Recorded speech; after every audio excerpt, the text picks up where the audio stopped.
नमस्कार, बहुत स्वागत है आप सबका। मैं पुनीत पाठक और आप देख रहे हैं हमारा खास बुलेटिन बोल रहा है मध्य प्रदेश। मध्य प्रदेश के दिन भर की तमाम बड़ी खबरें विस्तार से दिखाते हैं। प्रधानमंत्री नरेंद्र मोदी ने आज देश के प्रत्येक व्यक्ति को मुफ्त वैक्सीन का ऐलान कर दिया है। राष्ट्र के नाम अपने संबोधन में प्रधानमंत्री ने कहा कि हर राज्य को, हर उम्र वर्ग को अब केंद्र सरकार ही वैक्सीन देगी। किसी भी राज्य सरकार को अपने पैसों से वैक्सीन नहीं खरीदना है। प्रधानमंत्री के इस ऐलान के साथ साथ यह भी बताया गया कि देश के 80 करोड़ लोगों को दीपावली तक, नवंबर 2021 तक मुफ्त का राशन मिलेगा। इसके साथ ही प्रधानमंत्री ने निजी अस्पतालों को पहले की तरह ही 25% वैक्सीन देने की प्रक्रिया जारी रखने की बात बताई। एक वैक्सीन लगाने के लिए सर्विस चार्ज जो तय था पहले से 150 रुपए, उसके अतिरिक्त अस्पताल नहीं ले पाएंगे। प्रधानमंत्री ने कहा, कोरोना की दूसरी लहर से अब भी हम लड़ रहे हैं। दुनिया के कई देशों की तरह भारत भी इस जंग में अपने नागरिकों को बचाने की कोशिश कर रहा है। काफी पीड़ा से गुजरा है। हम में से कई लोगों ने अपने परिजनों को, परिचितों को खोया है और ऐसे सभी परिवारों को प्रधानमंत्री ने संवेदना दी। बीते 100 साल में यह सबसे बड़ी महामारी है। प्रधानमंत्री ने कहा कि वैक्सीन को लेकर कई तरह की अफवाहें फैलाई गई, इन पर ध्यान न दें। सबको वैक्सीन लगवानी है, इसकी व्यवस्थाएं सरकार कर रही है। 21 जून सोमवार से देश के हर राज्य में 18 वर्ष से ऊपर की उम्र के सभी नागरिकों के लिए भारत सरकार राज्यों को मुफ्त वैक्सीन मुहैया कराएगी। वैक्सीन निर्माताओं से कुल वैक्सीन उत्पादन का 75% हिस्सा भारत सरकार खुद ही खरीदकर राज्य सरकारों को मुफ्त देगी। आज सरकार ने फैसला लिया है कि प्रधानमंत्री गरीब कल्याण अन्न योजना को अब दीपावली तक आगे बढ़ाया जाएगा। नवंबर तक 80 करोड़ से अधिक देशवासियों को हर महीने तय मात्रा में मुफ्त अनाज उपलब्ध होगा। प्राइवेट अस्पताल में वैक्सीन लगवाना चाहते हैं, उनका भी ध्यान रखा गया है। देश में बन रही वैक्सीन में से 25% प्राइवेट सेक्टर के अस्पताल सीधे ले पाए, ये व्यवस्था जारी रहेगी।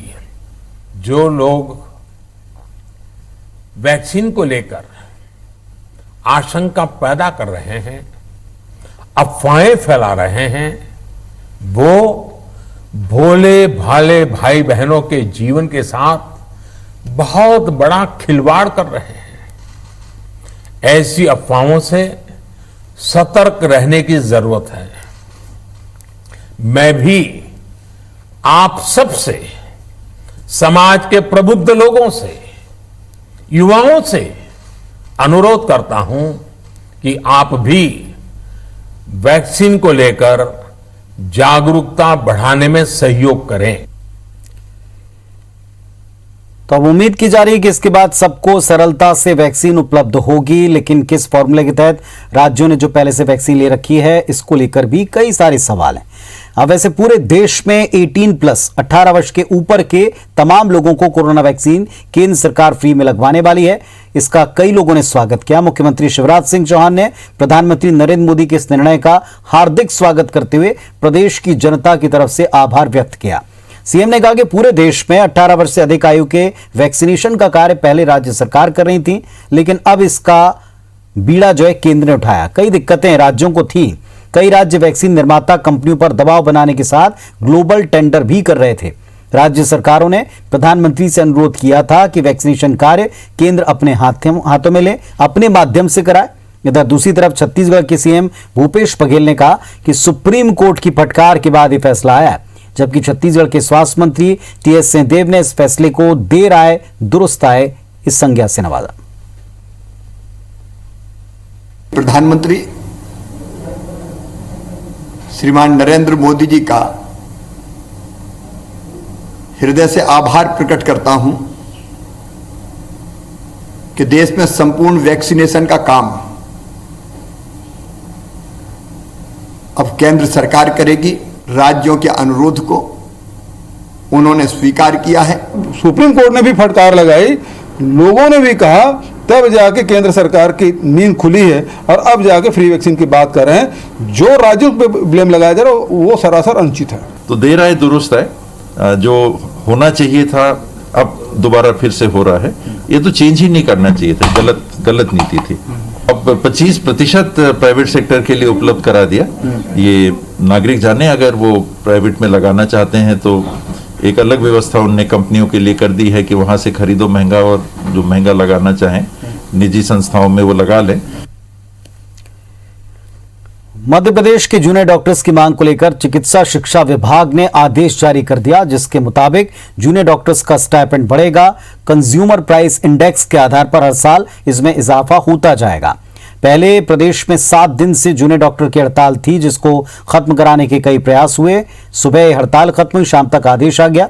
जूडा के प्रतिनिधियों ने प्रदेश के चिकित्सा शिक्षा मंत्री विश्वास सारंग से एक बार फिर मुलाकात की और काम पर लौटने पर अपनी सहमति बनाई। जूडा का कहना है कि सरकार ने उनकी सभी मांगे मानी। मंत्री विश्वास सारंग ने कहा, जूडा ने हड़ताल खत्म कर दी, स्टाइपेंड में 17% का इजाफा किया जा रहा है। बाकी मांग पर चर्चा के लिए सरकार एक समन्वय समिति बना रही।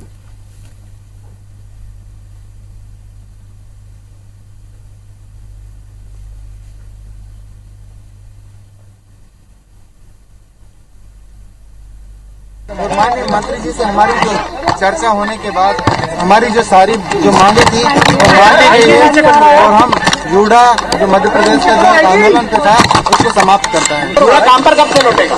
जूडा काम पे अब वापस लौट जाएगा क्योंकि हड़ताल खत्म हो चुकी है। सर, ये लिखित में भी आप आदेश जी आप बात कर रहे हैं, तो क्या लिखित में आदेश अभी सरकार दे रही है आपको? लिखित में आदेश देने का सरकार ने बोल दिया। अभी माननीय मंत्री जी के आश्वासन, माननीय मंत्री जी ने इस चीज को बोलते हुए लिखित आदेश अभी आज शाम तक पारित करने का बोल दिया। उन्होंने हड़ताल समाप्त की और ग्वालियर में तो सुबह से ही काम शुरू हो गया और अभी भी बाकी मेडिकल कॉलेज में भी काम शुरू हो गया। जब काम शुरू हो गया, हड़ताल वापस हो गई, तो मैंने उनसे बात की है और उनका जो हमने जो पहले से 17% का स्टाइपेंड में इंक्रीमेंट दिया था वो हम दे रहे हैं। मुख्यमंत्री शिवराज सिंह चौहान ने कहा है कि कोरोना काल में सबसे ज्यादा रोजगार प्रभावित हुआ है और दूसरी लहर में प्रदेश सरकार ने स्ट्रीट वेंडर कर्मकार मंडल के श्रमिकों और किसानों के खाते में सहायता राशि डाली। सरकार रोजगार से ज्यादा अवसर युवाओं को मिल पाए, इसका प्रयास कर रही है। सीएम ने कहा कि स्वरोजगार योजनाओं को बढ़ावा दिया जा रहा है। शहरी और ग्रामीण स्ट्रीट वेंडर योजना के तहत छोटे व्यवसायियों को बिना ब्याज का 10,000 तक का कर्ज सरकार अपनी गारंटी पर दे रही। सीएम ने कहा, सरकारी नौकरियों में भी भर्ती करना शुरू कर दी है। प्रदेश में 22,670 शिक्षकों की भर्ती प्रक्रिया रुक गई थी, उसे फिर शुरू किया गया। स्वास्थ्य विभाग में doctor, nursing staff, paramedical staff की भर्ती की जा रही है।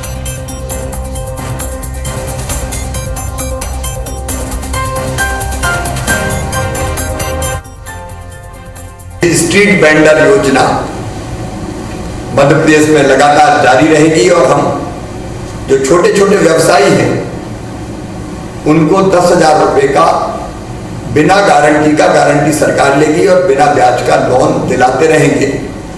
डॉक्टर्स हो, पैरामेडिकल स्टाफ हो, नर्सिंग स्टाफ हो, उसके पद भरे जा रहे हैं। तो दूसरी तरफ 22,670 शिक्षकों की भर्ती की प्रक्रिया रुक गई थी बीच में, उसको भी हमने तत्काल प्रारंभ कर दिया है। अब गरीबों को निःशुल्क राशन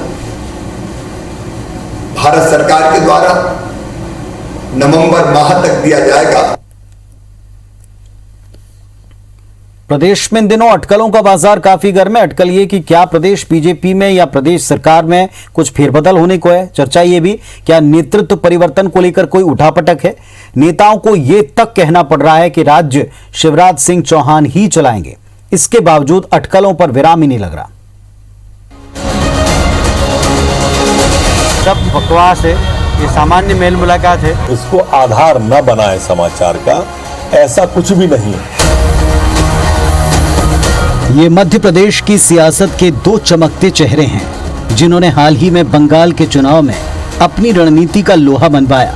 इसके पहले ये दोनों नेता मध्य प्रदेश में भी अपनी कूटनीति के जरिए पार्टी की सत्ता में वापसी करा चुके हैं।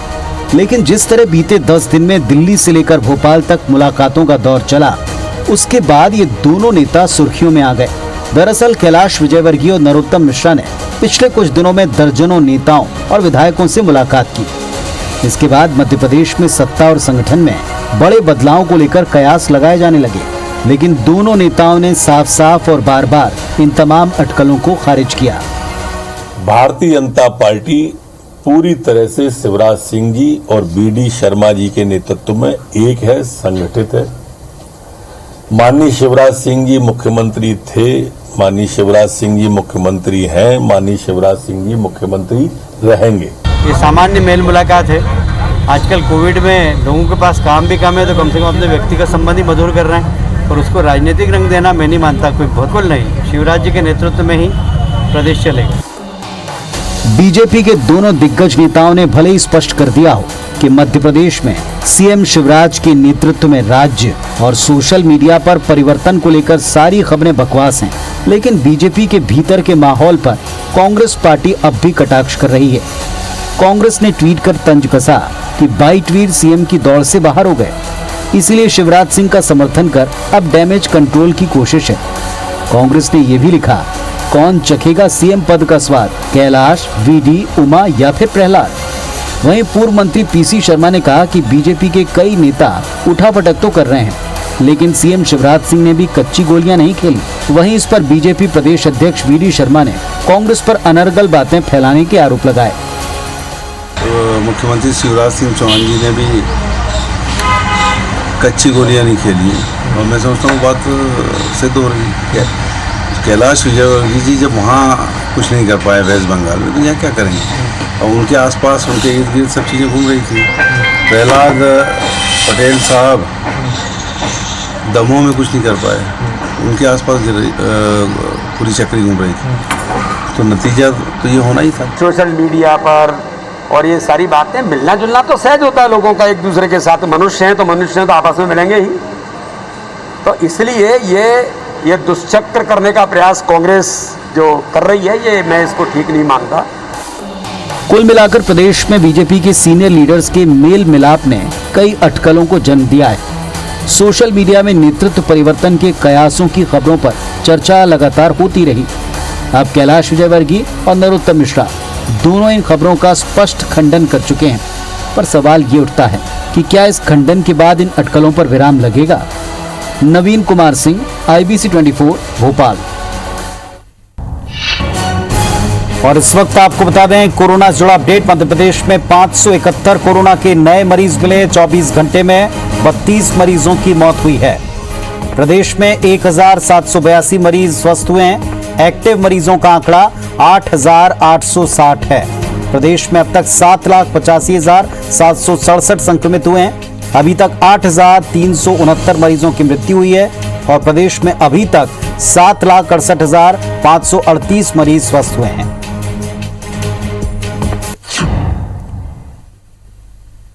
मुख्यमंत्री शिवराज सिंह चौहान ने कहा है कि प्रदेश को ऑक्सीजन उत्पादन में पूरी तरह आत्मनिर्भर बनाना है। प्रदेश में ऑक्सीजन उत्पादन इकाइयां स्थापित करने के साथ सभी संभागीय मुख्यालयों में पर्याप्त भंडारण की व्यवस्था तय करें, किसी आपात स्थिति का सामना प्रभावी तरीके से कर सकें। मुख्यमंत्री शिवराज ने आज सीएम हाउस से प्रदेश में लगने वाले ऑक्सीजन प्लांट की स्थिति की समीक्षा की। कहा कि प्रदेश में स्थापित होने वाले सभी 101 PSA ऑक्सीजन प्लांट्स में समय सीमा में उत्पादन शुरू किया जाए। कोशिश हो कि ज्यादातर प्लांट 30 अगस्त तक शुरू हो जाएं। 800 मीट्रिक टन ऑक्सीजन भंडारण की क्षमता प्रदेश में विकसित की जानी। उधर सागर इंदौर के बाद अब जबलपुर में ब्लैक फंगस के मरीज लगातार एम्फोटेरेसिन B इंजेक्शन के रिएक्शन से जूझ रहे हैं, जिस पर राजनीति शुरू हो गई। कांग्रेस के साथ साथ बीजेपी विधायक अजय विश्नोई ने इस मामले में जांच की मांग की है। अजय विश्नोई ने जबलपुर के नेताजी सुभाष चंद्र बोस मेडिकल कॉलेज अस्पताल में पीड़ित मरीजों और उनके परिजनों से मुलाकात की। साथ ही कॉलेज के डीन समेत रिएक्शन के बाद मोर्चा संभालने वाले डॉक्टर से लंबी चर्चा की। विश्नोई ने कहा कि एम्फोटेरेसिन B के नए इंजेक्शन में कोई खराबी जरूर है। मांग की कि खराब इंजेक्शन की सप्लाई न केवल से जांचें बल्कि इसकी आपूर्ति करने वाली कंपनी के खिलाफ कड़ी कार्रवाई करें। इधर पूर्व सीएम कमलनाथ ने भी ट्वीट कर सरकार को घेरा, पूरे मामले में जांच की मांग की। मैं कि देखिए इंजेक्शंस में गड़बड़ी थी, इसमें कोई शक नहीं है, मटेरियल गड़बड़ था। किस्मत अच्छी थी कि बहुत जल्दी इसका रिएक्शन पकड़ में आ गया और उसके एंटीडोट दे दिए गए, किसी भी मरीज को किसी प्रकार का कोई नुकसान नहीं हुआ। जबलपुर के मेडिकल कॉलेज को इस बात के लिए साधुवाद देना चाहता हूँ, पर मध्य प्रदेश की सरकार से यह अपेक्षा करता हूँ कि जिस भी कंपनी से इस प्रकार के इंजेक्शंस आए हैं उसको तो जांच भी होना चाहिए और कड़ी से कड़ी कार्रवाई भी होना चाहिए। कोरोना की तीसरी लहर और उसके बच्चों के ज्यादा घातक होने की आशंका के बीच में इलाज को लेकर जरूरी इंतजाम की चिंता सता रही है।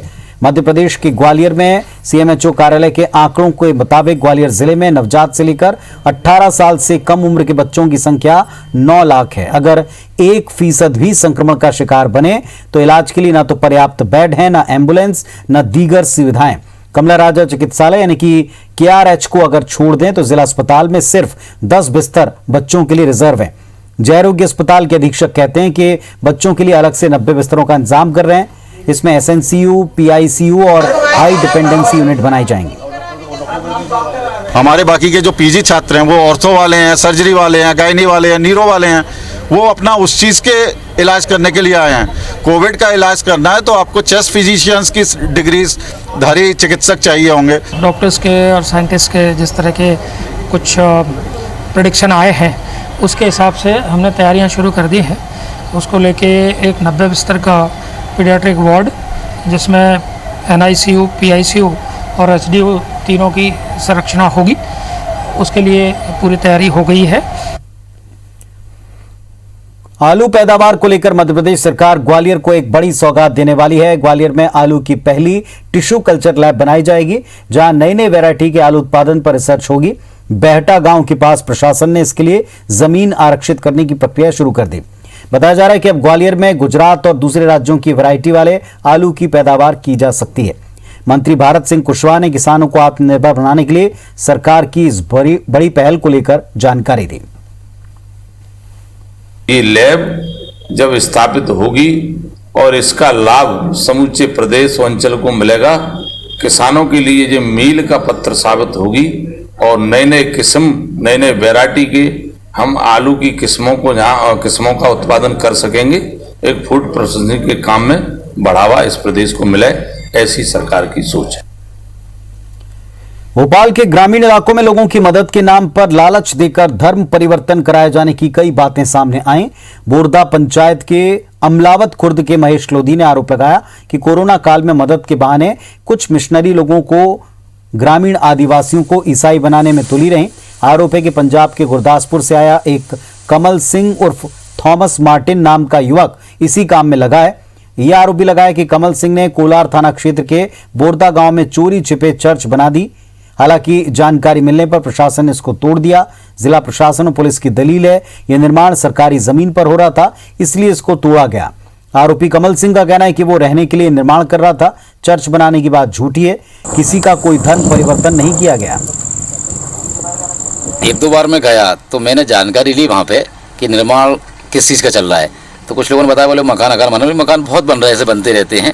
फिर वो ये जानकारी में आई कि जहाँ पे ईसाई मिशनरी सक्रिय है और चर्च का निर्माण कर रहे हैं। मकान बना रहा था, मैं मकान का काम चल रहा था। एक आरोप और लग रहा है कि इस गांव के करीब 20 से 25 जो परिवार हैं इनका धर्म परिवर्तन करा दिया गया है। आदिवासी जो लोग थे उनका धर्म परिवर्तन करा के उनको क्रिश्चियन बनाया गया है। ऐसा कुछ भी नहीं सर।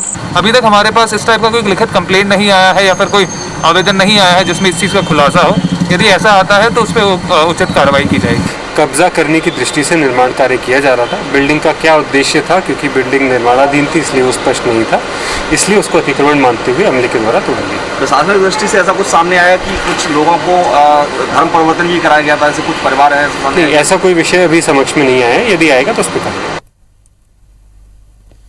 स्मार्ट सिटी जबलपुर ने दुनिया के सबसे छोटे किले और विशालकाय शिलाओं से अद्भुत संतुलन के लिए विश्व में अपनी पहचान रखने वाले मदन महल पहाड़ी को संवारने की कवायद शुरू की। स्मार्ट सिटी हाईकोर्ट के निर्देश पर अतिक्रमण मुक्त हुई पहाड़ी के करीब 39 एकड़ क्षेत्र को 3 लेयर में संवारा जा रहा है। पहाड़ी पर 14 किस्म के पौधे रोपे जाएंगे। पहाड़ी पर 24 एकड़ में 22 लाख से ज्यादा पौधे रोपे जा चुके हैं। 15 एकड़ में 10,000 से ज्यादा पौधे रोपने की तैयारी है। इसके तहत पहाड़ी को historical zone, spiritual zone, cultural and recreational zone ecological sanctuary zone, facilitation और लिंकेज जोन वाटर मुख्य तौर पर इन भागों में बांटा है। ये पहाड़ी रानी दुर्गावती के शौर्य की निशानी समेटे ऐतिहासिक महत्व रखती है।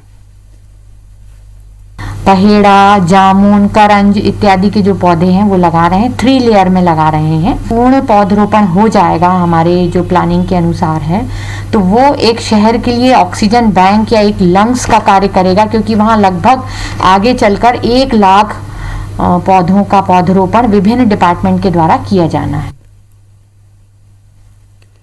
भोपाल में दिन भर बादल छाए रहने के बाद रात होती तेज हवा के साथ झमाझम बारिश का दौर शुरू हुआ। लोगों ने तेज गर्मी और उमस से राहत की सांस ली। इस दौरान तेज आंधी चली। जहांगीराबाद स्थित एक घर में पेड़ गिर गया। शाहजहानाबाद, इतवारा, पॉलिटेक्निक चौराहा, करौन चौराहे के पास पेड़ गिरने की सूचना पर दमकल की टीम मौके पर पहुंची। कई इलाकों में लाइट गुल रही।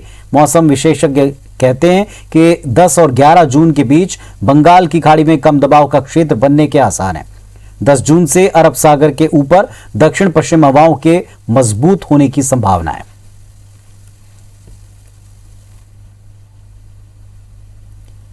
तो इस बुलेटिन में फिलहाल इतना ही। खबरों अपडेट्स के लिए आप देखते रहिए IBC 24। नमस्कार।